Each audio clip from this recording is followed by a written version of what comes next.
एक समय था जब इंसान इंसान के साथ जानवरों जैसा व्यवहार करता था। इंसान इंसान को गुलाम बना के रखता था और बेटियों को पैदा होते ही जमीन दोष कर दिया जाता था। यानी कि बेटियों को पैदा होते ही जमीन में दफना दिया जाता था और या गला घोट के मार दिया जाता था। बहन बेटियों को सती करते थे और विधवाओं का शोषण करते थे, उनको गर्भवती बनाते थे। गर्भवती होने के बाद बीच चौराहे पर उन्हें जब तक पत्थर या कोड़े मारते थे जब तक वो मर ना जाए। और न जाने कितना अमानवीय व्यवहार था पूरे संसार में। अमेरिका में पूरा परिवार बाजार में बिकने को जाता था। पत्नी को कोई और ले गया, पति को कोई और ले गया, बच्चों को कोई और ले गया और वो परिवार पूरी जिंदगी मिलता नहीं था। कई बार तो शादी होनी होती थी लड़की और लड़का के साथ और समय आता था उनका मालिक उनको बाजार में बेचने के लिए चला जाता था। दोनों बाजार में बिक जाते थे और वो उनके सपने चूर चूर हो जाते थे जो उन्होंने सपने सजाए होंगे साथ साथ रहने के, जो सपने सजाए होंगे बच्चे पैदा करने के, उनकी परवरिश करने के, एक दूसरे साथ मिलजुल कर प्यार मोहब्बत से रहने के, वो सारे सपने टूट जाते थे। और दक्षिण अफ्रीका में गोरों की सरकार होती थी। गोरों को सारे अधिकार होते थे, कालों को कोई अधिकार नहीं था। यदि एक बाप के दो बेटे हैं, एक गोरा एक काला, तो गोरे को सारे राइट होंगे, काले को कोई राइट नहीं होगा। संसार में इंसान इंसान का इस लेवल पर शोषण कर रहा था और एक तरफ कुछ लोग इंसानियत को जिंदा रखने के लिए कुर्बान हो रहे थे, संघर्ष कर रहे थे। करबला की कुर्बानियां इंसानियत और मोहब्बत के लिए हुई थी और इब्राहिम लिंकन ने दास प्रथा को खत्म किया। नेल्सन मंडेला ने गोरे कालों के भेदभाव को खत्म किया और भारत में बाबा साहब भीमराव अंबेडकर जी ने, ज्योतिबा फूले ने इंसानियत और मोहब्बत पे बराबरी की व्यवस्था के लिए संघर्ष किया और आखिर जीत हुई। गैर बराबरी पर बनाई हुई व्यवस्था ध्वस्त हुई। लेकिन 75 सालों में इंसानियत और मोहब्बत पर आधारित व्यवस्था, समानता पर आधारित व्यवस्था के लिए संघर्ष करना तो अलग, बल्कि इंसान को इंसान से बांटने का षड्यंत्र रचा गया। एक दूसरे के खून के प्यासे हो रहे हैं देश में, खूनी क्रांति की ओर बढ़ रहा है देश। लोगों को बीच चौराहे पे पीट पीट कर मार देना, गला काट देना और लोगों को गाड़ी के पीछे बांध कर घसीटना, एक इंसान को गेहूं निकालने वाली मशीन में डाल देना। आखिर देश में जो ये खून खराबा हो रहा है, इसके लिए कुछ लोगों को तो आकर संघर्ष करना होगा। एक तरफ नफरत पैदा करने वाले लोग, एक तरफ इंसानियत और मोहब्बत के दुश्मन लोग संघर्ष कर रहे हैं और दूसरी तरफ इंसानियत और मोहब्बत को जिंदा रखने के लिए लोग कमर कस चुके हैं।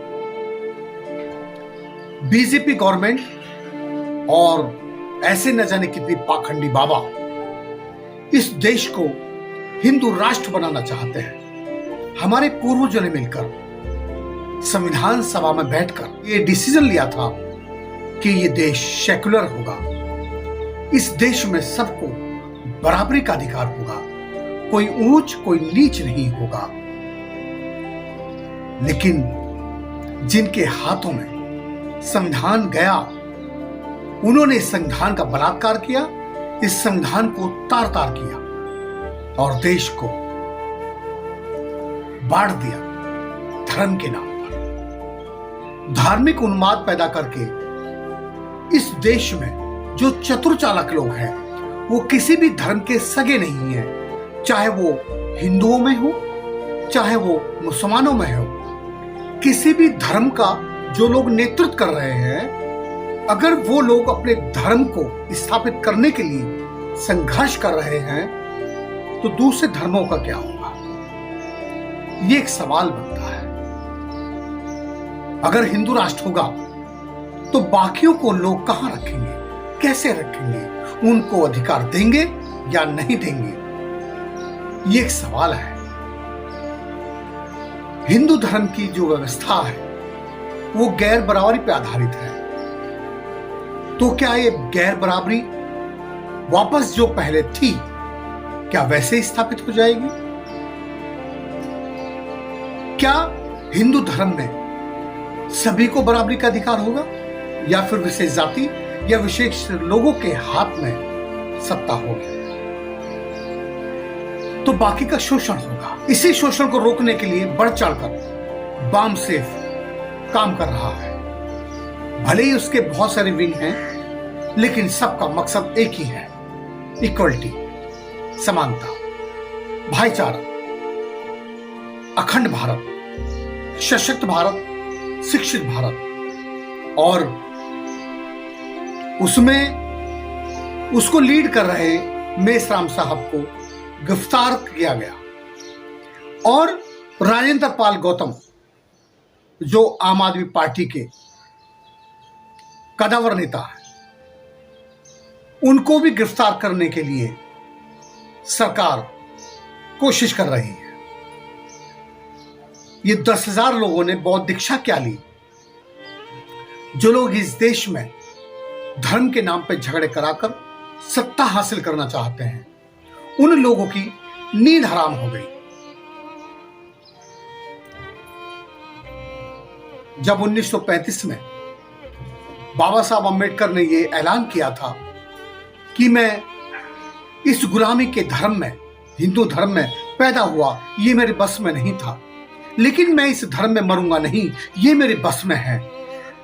तो उस समय कुछ लोग और जागरूक थे, वो पीड़ित थे हिंदू धर्म की व्यवस्था से। तो उन्होंने बाबा साहब से सवाल किया, आप कब दिशा दिखाएंगे कि आखिर हमें किस मार्ग पर चलना चाहिए? तो बाबा साहब ने कहा, मुझे इसके लिए अभी और शोध करना होगा और चिंतन करना होगा।